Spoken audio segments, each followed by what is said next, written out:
Hey Ike, so this is a video of my robot navigating. I try to create as much of an obstacle course as possible. Unfortunately, I don't really have much uncarpeted area, and the carpeted area really messes with stuff.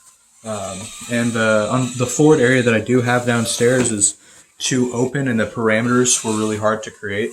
So this was the small area that I had to come up with. So yeah, don't worry, the robot just eventually comes to its senses and realizes that an object is there, but it takes a fat second.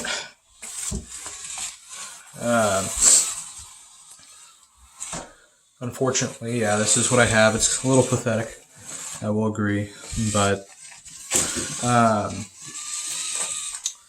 my robot doesn't really have much of a problem navigating, although it did really well in the room system you had, and I really wish I had a video of that, but I don't. And that's what the original parameters were for, so I had to spend a little bit of time adjusting the parameters to this. So unfortunately, my little thing for the 9-volt battery broke, and I couldn't get a new one because all the ports have closed in Washington, and all the parts come from different places. It broke today, and today is Thursday, so even if I did order one, it wouldn't come in time. So yeah, I don't have a flame sensor because Tim had that, and we haven't really been able to meet up since the coronavirus. And so yeah, and school's been closed too, so we really haven't had a good meeting place either, and we've all been busy. But yeah, this is the video of my robot, and I had to adjust the parameters based on this course. You can see it's mainly going to one direction because I tried doing a bunch of parameters that would make it go right, left, and the other thing, which worked in the course that you gave us, but it doesn't work in this as much because there aren't really many tight corridors, and I didn't have enough things to create them. Or if I did, the parameters would be super small and it'd be really hard to navigate, and it wouldn't be anywhere to get out. As you can see, I'm using my portable battery charger to walk this because my 9-volt battery thing broke. So yeah, that's pretty much all I have. Thanks for watching, Mike.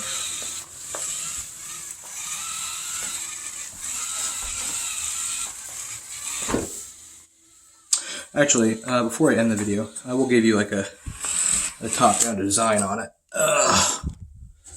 So, I have these little bumpers right here in the front so that it doesn't hurt the sensor at all. There's no scraping noise. I have them on the side sensors, and I just have it on the right just in case something happens there.